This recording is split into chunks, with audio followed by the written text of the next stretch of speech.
We've talked about urbanization, what it is. We've talked about its immigrant nature. We've talked about the urban landscape and some of the the strains on urban life that resulted, the problems. Now I want to talk in this lecture about the political responses, the local municipal political responses to those problems, because they were unique problems, and there was a unique and uniquely American political response. Newly arrived immigrants, they needed help. They often, first of all, they often couldn't speak the language. They didn't understand the laws. They didn't understand the customs. They needed help with jobs and homes. And some ethnicities created self-help organizations like this list of organizations here: the Greek Catholic Union, the National Slovak Society, the Croatian Fraternal Union, and there were hundreds of others. And they helped some, but the urban machine, most turned to the political machine. The urban machine resulted from the power vacuum and these overnight urban growth and these tiny local governments that couldn't handle the problems. Something had to come in and resolve it. And so the urban political machines came in and did that.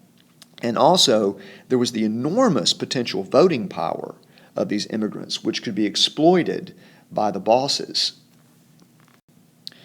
The bosses, by the way, were disproportionately often Irish.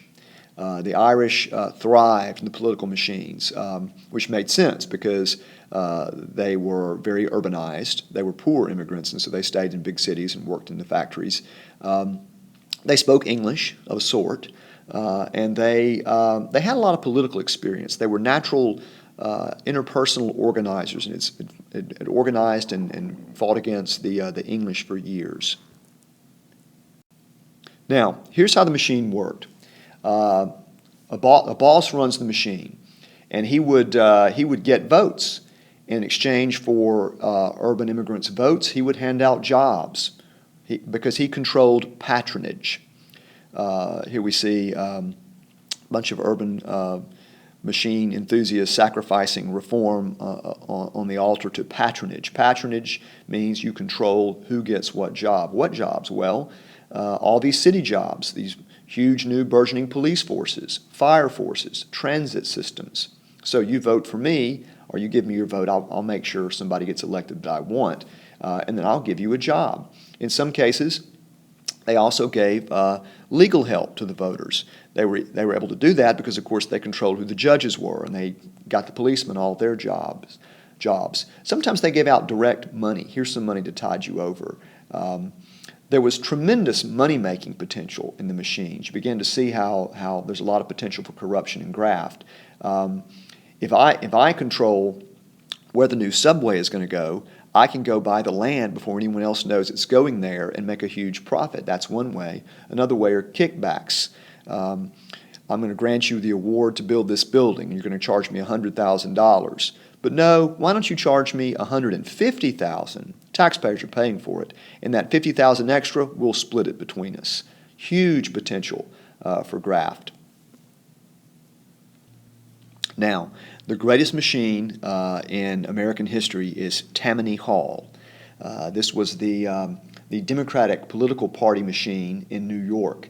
It played a major role in controlling New York City politics from the 1790s to the 1960s, but its real heyday was the 1850s to the 1930s, after which time it weakened.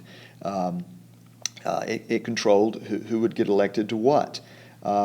It was founded actually in the 1780s as kind of a fraternal organization. The word Tammany plays off an American Indian word, and the society was a fraternal organization. They had secret Native American words and customs, and they even called their hall a wigwam. This is a picture of Tammany Hall, the place. There is an actual place, but it began to be a word just to refer to the organization itself. Curiously, it was politicized in the 1790s by none other than Aaron Burr, who was the first truly political animal, really, in American politics. It was very, very powerful. By far, the most famous or infamous boss of Tammany Hall was Boss William M. Tweed.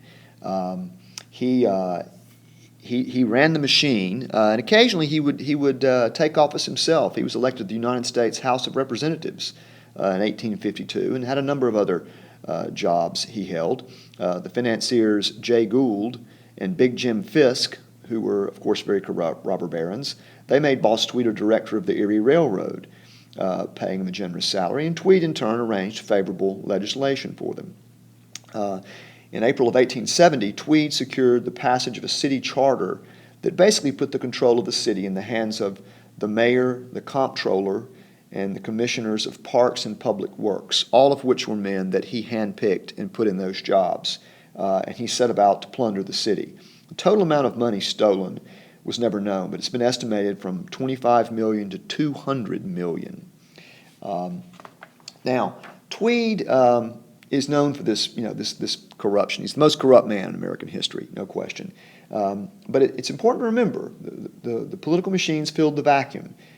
He was also responsible for building hospitals and orphanages. He widened Broadway along the Upper West Side. He secured the land for the Metropolitan Museum of Art.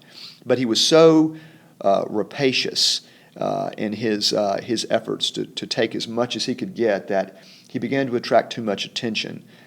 Thomas Nast, illustrator, began to make fun of him, and it was widely known how corrupt he was. And his demise came when the New York Times said they had evidence conclusively proving that stealing was going on. In October of 1871, Tweed was arrested, held on $1 million bond. But Jay Gould, the financier, stepped forward and paid the bond. But eventually, I'm going to kind of shorten this. I don't want to get into all the legal details. Eventually, he was sentenced. The prosecutors were the 1875 New York City mayor, an enemy of Tweed, a reformer named William Wickham, and Samuel J. Tilden, who would use his victory in defeating Tweed as a prosecutor to get the Democratic presidential nomination in 1876, which doesn't work out very well for him. Tweed was given a 12-year prison sentence. It was reduced, and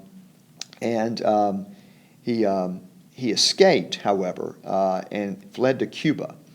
And before the U.S. government could catch him in Cuba, he bribed his way onto a ship headed to Spain. And when he arrived in Spain, the Spanish authorities recognized him from the cartoons and arrested him, sent him back, and he died in 1878 in the Ludlow Street Jail, which he himself had built.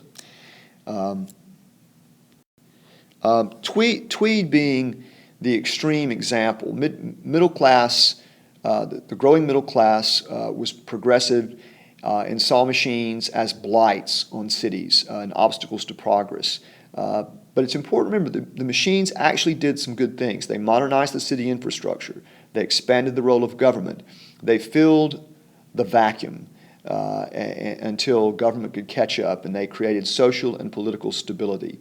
Middle-class reformers began to fight them aggressively, and as governments grew structurally and reformed, the power of the machines waned.